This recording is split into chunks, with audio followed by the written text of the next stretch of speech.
Hello, जय हिंद साथियों। कैसे हैं आप सभी लोग। उम्मीद करते हैं आप लोग बहुत ही अच्छे होंगे और आपकी पढ़ाई बिल्कुल बहुत ही अच्छी चल रही होगी। ठीक है, अगर आपका भी सपना है 2025 में इंडियन आर्मी बनने का, तब बिल्कुल वह साकार होने वाला है, क्योंकि आज हम लेकर चले आए प्रैक्टिस सेट। ठीक है, प्रैक्टिस सेट आपका 1 होने वाला है और सभी को बताना है आखिर में आप लोगों का कितना प्रश्न आज की इस क्लास में सही हो पा रहा है। ठीक है, बिल्कुल हमसे पहले आप लोग का जवाब लगाने का प्रयास करना है। आप लोग के पास काफ़ी कम समय बचे, वही जून जुलाई में आप लोग का एग्ज़ाम होगा। इस बात को आपको ध्यान में रखना है। तो बिना देरी के हुए हम लोग प्रश्न की ओर बढ़ते हैं। पहला प्रश्न आपका यहाँ पर क्या बोला जा रहा है सर, कि वेद के कितने प्रकार होते हैं। चलिए, पहला ऑप्शन आप लोग के पास है सर 2 प्रकार, 3 प्रकार, 4 प्रकार, 5 प्रकार। तो हम लोग जानते हैं सर वेद का जो प्रकार होता है वह 4 प्रकार के होते हैं। कौन कौन वेद? ऋग्वेद, यजुर्वेद, सामवेद और अथर्ववेद। बिल्कुल याद रखना है, 4 प्रकार के होते हैं। चलो अगला प्रश्न की ओर बढ़ते हैं। अगला प्रश्न आप लोग के पास स्क्रीन पर देखने को मिलेगा सर, विश्व स्वास्थ्य दिवस कब मनाया जाता है। आखिर में विश्व स्वास्थ्य दिवस हम लोग कब मनाते हैं। पहला ऑप्शन आप लोग के पास है सर 7 अप्रैल, 7 मई, 1 अप्रैल, 1 मई। आखिर में विश्व स्वास्थ्य दिवस कब मनाते हैं।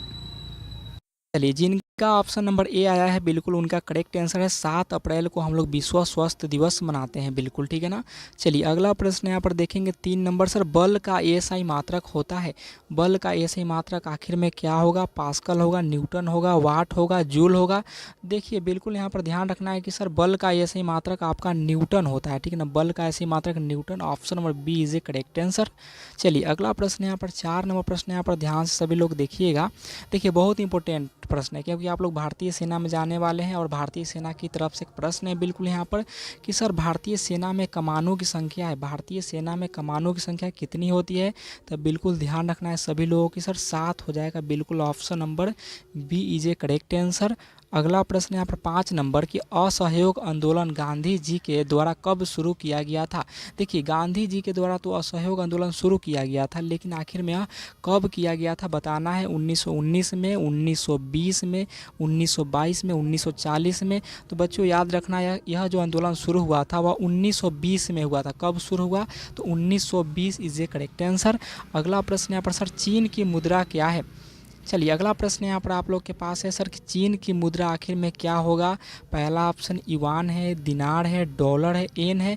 तो बिल्कुल ध्यान में रखेंगे चीन का जो मुद्रा होता है ना, चीन का जो मुद्रा है हमारा वह युआन हो जाएगा। बिल्कुल याद रख लीजिएगा, 100% आपका करेक्ट आंसर यहाँ पर दिया जा रहा है। बिल्कुल ठीक है, और सभी को बताना है कि आखिर में आप लोग का कितना प्रश्न सही हो पा रहा है। ठीक है, चलो अगला प्रश्न यहाँ पर कि सर भारत की सबसे चौड़ी नदी कौन है। आखिर में भारत की ऐसी कौन सी नदी है जिसकी चौड़ाई अधिक है। यहाँ पर पहला ऑप्शन है आप लोग के पास गंगा, यमुना, ब्रह्मपुत्र और केन। केन आखिर सॉरी यहाँ पर ब्रह्मपुत्र होना चाहिए, ब्रह्मपुत्र। बिल्कुल, तो देखिए करेक्ट आंसर जो आपका होने वाला है बहुत अच्छा, बिल्कुल very good. Option number C is a correct answer. जितने भी लोगों का ऑप्शन नंबर सी आ रहा है बिल्कुल यहाँ पर करेक्ट आंसर हो जाएंगे। अगला प्रश्न आप लोग के पास है 8 नंबर की सर, 1 हॉर्स पावर किसके बराबर होता है। 1 हॉर्स पावर जो होता है वह किसके बराबर होता है। पहला ऑप्शन है सर 786 वाट, 766 वाट, 746 वाट, 736 वाट। तो हम लोग जानते हैं कि 1 हॉर्स पावर किसके बराबर होता है। तो बिल्कुल यहाँ पर ऑप्शन नंबर सी हो जाएगा, 746 वाट के बराबर होता है, जो कि ऑप्शन नंबर यहाँ पर सी इज ए करेक्ट आंसर। अगला प्रश्न यहाँ पर देखिएगा कि नीति आयोग की स्थापना कब हुई। नीति आयोग की स्थापना कब हुई। 1 जनवरी 2014, 1 नवंबर 2015, 1 जनवरी 2015, 1 जनवरी 2016। तो 9 नंबर का बिल्कुल करेक्ट आंसर हो जाएगा कि 1 जनवरी 2015 में शुरू हुई थी। नीति आयोग की स्थापना कब हुई सर, तो 1 जनवरी 2015 में हुई थी। अगला प्रश्न है सर, सशस्त्र बल के सर्वोच्च कमांडर है। आखिर में यहाँ पर बताना है कि सशस्त्र बल के सर्वोच्च कमांडर कौन है। सेना कमांडर, प्रधानमंत्री, रक्षा मंत्री, राष्ट्रपति। तो देखिए 10 नंबर का जो करेक्ट आंसर आपका होने वाला है वह होता है आपका यहाँ पर राष्ट्रपति इज ए करेक्ट आंसर। बिल्कुल यहाँ पर प्रेसिडेंट आपके हो जाएंगे। Option number D is a correct answer. और बिल्कुल यहाँ पर क्लास में मज़ा आ रहा है, एकदम अच्छा क्लास लग रहा है। तो बिल्कुल आप लोग लाइक में कोई कंजूसी नहीं करना है, लाइक सभी को ठोक देना है। बिल्कुल ठीक है ना। चलो अगला प्रश्न, नीले लिटमस को लाल कर देता है। आखिर में कौन ऐसा पदार्थ है, आखिर में क्या है जो कि नीले लिटमस को लाल कर देगा। अम्ल लाल करता है, क्षार करता है, वसा कोई नहीं। आखिर में कौन ऐसा अम्ल, आखिर में क्या है, क्षार लाल कर देता है यहाँ पर, नीले लिटमस को लाल कर देता है, या अम्ल करता है। तो बिल्कुल याद रखिएगा जब भी बोलेगा कि नीले लिटमस पत्र को लाल कर देता है। चलिए आप लोग का यहाँ पर लगाना है, आखिर में आप लोग क्या लगाएंगे। चलिए बहुत अच्छा, बिल्कुल वेरी गुड, बहुत अच्छा, बिल्कुल very good. Option number A is correct answer, अम्ल इज करेक्ट आंसर। जितने भी लोग ए लगाए हैं उनका जवाब सही हो जाएगा। अगला प्रश्न है सर, कौन सा रसायन पौधे से प्राप्त होता है? आखिर में कौन ऐसा रसायन है जो कि पौधे के द्वारा प्राप्त होता है? तो हम लोग जानते हैं सर यहाँ पर जो कि रसायन पौधे से जो प्राप्त होता है वो हमारा कूनैन हो जाता है। Option number A is correct answer, कूनैन इज ए बिल्कुल करेक्ट आंसर। अगला प्रश्न यहाँ पर है कि हवा में कितने प्रतिशत कार्बन डाइऑक्साइड होता है? आखिर में हवा में हमारा कार्बन डाइऑक्साइड की मात्रा कितना होता है? हवा में कार्बन डाइऑक्साइड की मात्रा, चलो बिल्कुल लगा देंगे यहाँ पर। ऑप्शन नंबर सी लगाने वाले बिल्कुल करेक्ट आंसर हो जाएंगे। 0.04% आपका यहाँ पर राइट आंसर हो जाएगा। अगला प्रश्न यहाँ पर है 14 नंबर प्रश्न, क्या बोल रहा है कि मनुष्य में गुणसूत्रों की संख्या होती है। चलिए 14 नंबर प्रश्न यहाँ पर है आप लोगों के पास कि मनुष्य में गुणसूत्रों की संख्या कितनी होगी? तो बिल्कुल याद रखना है 46 इज ए बिल्कुल correct answer. Option number B हो जाएगा। ठीक है, थोड़ा सा हम लोग तेज़ी में चलेंगे। चलिए अगला प्रश्न यहाँ पर आप लोग के पास है। यहाँ पर 15 नंबर प्रश्न क्या बोला जा रहा है सर कि देखिए सिस्मोग्राफ से क्या मापा जा रहा है? आखिर में हम लोग सिस्मोग्राफ से क्या मापते हैं? देखो बच्चों, सिस्मोग्राफ से ना हम लोग भूकंप की तीव्रता मापते हैं। क्या मापते हैं सर यहाँ पर? तो भूकंप की तीव्रता मापते हैं। चलो बिल्कुल याद करते हुए चलना है। अगला प्रश्न है चीन की मुद्रा क्या? ऐसे ही क्लास करने के लिए आप लोग चैनल को सब्सक्राइब कर सकते हैं, यानी हमसे जुड़ सकते हैं। बिल्कुल ठीक है ना, आपका साथ बिल्कुल कभी नहीं छोड़ेंगे एग्ज़ाम तक, बिल्कुल यहाँ पर। ठीक है, चलिए और महामैराथन क्लास भी होने वाला है। बिल्कुल ठीक है। चीन की मुद्रा क्या है बच्चों? यहाँ पर युआन है, दिनार है, डॉलर, येन है।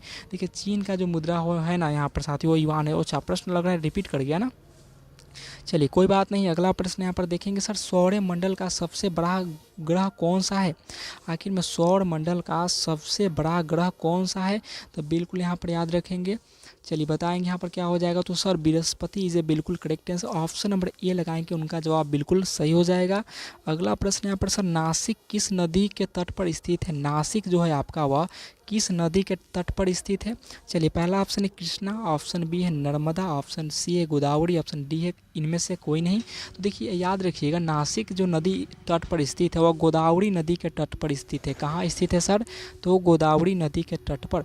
अगला प्रश्न है 19 नंबर, भारत के पहले मुस्लिम राष्ट्रपति कौन है? भारत के पहले मुस्लिम राष्ट्रपति यहाँ पर कौन हो जाएंगे आपके? चलिए बताएंगे यहाँ पर क्या हो जाएगा। फखरुद्दीन अली अहमद, जाकिर हुसैन, APJ अब्दुल कलाम, मोहम्मद अली। तो बच्चों हम लोग जानते हैं यहाँ पर कि Zakir Hussain is a correct answer. बिल्कुल ठीक है ना, सभी को यहाँ पर एकदम एनर्जी लेवल हाई रखना है। ठीक है ना, और एक एक प्रश्न को लगाते हुए चलिएगा। बिल्कुल चलो अगला प्रश्न है 20 नंबर की, सर मलेरिया किसके कारण होता है? बिल्कुल देखिए मलेरिया किसके कारण होता है यहाँ पर? तो हम लोग जानते हैं सर मलेरिया जो होता है आखिर में किसके कारण, आप लोग बताने का प्रयास करिएगा थोड़ा हमसे पहले। बिल्कुल यहाँ पर प्रोटोजुआ के कारण होता है। बिल्कुल यहाँ पर किसके कारण होता है सर? यहाँ पर तो प्रोटोजुआ के कारण। बिल्कुल यहाँ पर करेक्ट आंसर हो जाएगा आपका। अगला प्रश्न यहाँ पर सर, विटामिन का आविष्कार किसने किया था? अब देखिए हम लोग पढ़ते हैं यहाँ पर किस में क्या कौन सा विटामिन पाया जाता है, लेकिन यहाँ पर अब पूछा जा रहा है यहाँ पर कि विटामिन का आखिर में आविष्कारक जो थे वो कौन थे? बिल्कुल यहाँ पर ठीक है ना, विटामिन का आविष्कार आखिर में कौन व्यक्ति किया था? चलिए पहला ऑप्शन है फंक है, फ्लेमिंग है, मैडम क्यूरी है, जॉन रीड है। तो हम लोग जानते हैं यहाँ पर जो हो जाएंगे राइट आंसर। चलो देखना चाहते हैं आखिर में आप लोग क्या लगा रहे हैं। बहुत अच्छा, बिल्कुल वेरी गुड वेरी गुड। चलिए क्या आ रहा है जवाब यहाँ पर हो जाएगा बिल्कुल एकदम ऑप्शन नंबर ए इज बिल्कुल करेक्ट आंसर। ए वाले सही हो जाएंगे। अगला प्रश्न है, कौन सा रसायन पौधे से प्राप्त होता है? आखिर में कौन सा रसायन है जो आपका पौधे से प्राप्त होता है? चलिए कौन सा रसायन जो पौधे से प्राप्त होता है बच्चों? तो बिल्कुल याद रखना कूनैन इज ए बिल्कुल करेक्ट आंसर यहाँ पर आपका हो जाएगा। ठीक है ना, कूनैन। अगला प्रश्न यहाँ पर है कि सर मौलिक अधिकार कौन से देश से लिया गया है? आखिर में मौलिक अधिकार जो है वह कौन सा देश से लिया गया है? तो हम लोग जानते हैं मौलिक अधिकार जो लिया गया है ना वो कहाँ से? तो संयुक्त राज्य अमेरिका से। बिल्कुल ऑप्शन नंबर यहाँ पर आपका सी करेक्ट आंसर हो जाएगा। अगला प्रश्न है, कृषि अर्थव्यवस्था में कौन सा क्षेत्र आता है? देखिए कृषि अर्थव्यवस्था में कौन सा क्षेत्र आता है? प्राथमिक क्षेत्र, द्वितीयक क्षेत्र, तृतीयक क्षेत्र, कोई नहीं। तो कृषि जो आपका होता है प्राथमिक क्षेत्र में आता है। किस क्षेत्र में? तो प्राथमिक क्षेत्र में आता है। अगला प्रश्न है, गति के कितने समीकरण होते हैं? गति के आखिर में कितने समीकरण होते हैं? 1 2 3 4। देखिए गति के जो समीकरण है वह 3 होते हैं। कितने होते हैं सर? यहाँ पर 3 होते हैं। होते हैं बिल्कुल यहाँ पर, ठीक है। अगला प्रश्न है सर, तारे किस घटना से टिमटिमाते हैं? तारे जो होते हैं वह किस घटना के कारण टिमटिमाते हैं बच्चों? तो हम लोग जानते हैं कि प्रकाश अपवर्तन के कारण, ठीक है ना, प्रकाश अपवर्तन के कारण तारा जो होता है वह टिमटिमाता है। अगला प्रश्न है सर, निम्न में कौन सा अंग कोशिका का विद्युत ग्रह कहलाता है? आखिर में निम्न में से कौन सा अंग है जो कोशिका का विद्युत ग्रह कहलाता है? बिल्कुल, तो याद रखिएगा यहाँ पर माइटोकॉन्ड्रिया। माइटोकॉन्ड्रिया को हम लोग कोशिका का ऊर्जा ग्रह भी कहते हैं यहाँ पर, ठीक है ना, कोशिका का विद्युत ग्रह भी कहते हैं बिल्कुल, ठीक है, याद रखिएगा। अगला प्रश्न आप लोग के पास यहाँ पर है कि सर, रिएक्टर में मंदक के रूप में प्रयोग किया जाता है। आखिर में रिएक्टर में मंदक के रूप में किसका प्रयोग किया जाएगा? भारी जल, कोयला का, लकड़ी का, इनमें से कोई नहीं। तो बिल्कुल याद रखेंगे यहाँ पर भारी जल का हम लोग प्रयोग करते हैं। ऑप्शन नंबर यहाँ पर ए इज ए बिल्कुल करेक्ट आंसर। अगला प्रश्न आप लोग के पास 29 नंबर के सर, आरबीसी की मृत्यु कहाँ होता है? देखो बच्चों, 29 नंबर प्रश्न है, आरबीसी का मृत्यु कहाँ होता है?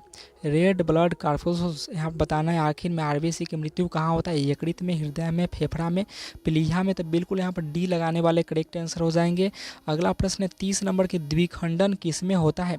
चलिए, द्विखंडन आखिर में किस में होता है बताएंगे यहाँ पर।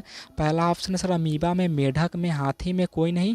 चलिए बताएंगे यहाँ पर द्विखंडन किस में होता है बच्चों। तो बिल्कुल ऑप्शन नंबर ए लगाने वाले यहाँ पर करेक्ट आंसर हो जाएंगे, जिनका भी ए ऑप्शन आया है। तो देखो बच्चों, आज का जो प्रैक्टिस सेट था आपका यहीं पर समाप्त होता है। आज के प्रैक्टिस सेट में आपके 30 प्रश्न थे बिल्कुल यहाँ पर, और बताना है आखिर में आप लोगों का 30 प्रश्न में से कितना प्रश्न सही हुआ। जीके जीएस के प्रश्न थे, ठीक है ना, बिल्कुल यहाँ पर ध्यान रखना। देखिए, आप लोग का जो टोटल एग्जाम में जो प्रश्न पूछे जाएंगे वो 50 प्रश्न पूछे जाएंगे, ठीक है ना, बिल्कुल यहाँ पर इस बात को ध्यान रखिएगा। और आप 35 से ऊपर प्रश्न को सही करते हैं, ठीक है ना, 35-38 के करीब अगर आप प्रश्न सही करते हैं तो आपको सिलेक्शन से कोई नहीं रोक सकता। इस बात को ध्यान में रखिएगा, ठीक है ना। और बताना है आखिर में कितने बच्चे चाहते हैं कि sir per day practice set हो और चारों सब्जेक्ट का हो, रीजनिंग, मैथ, साइंस और जीके जीएस यानी सोशल साइंस सभी का यानी प्रैक्टिस सेट यहाँ पर हो, ठीक है, बिल्कुल।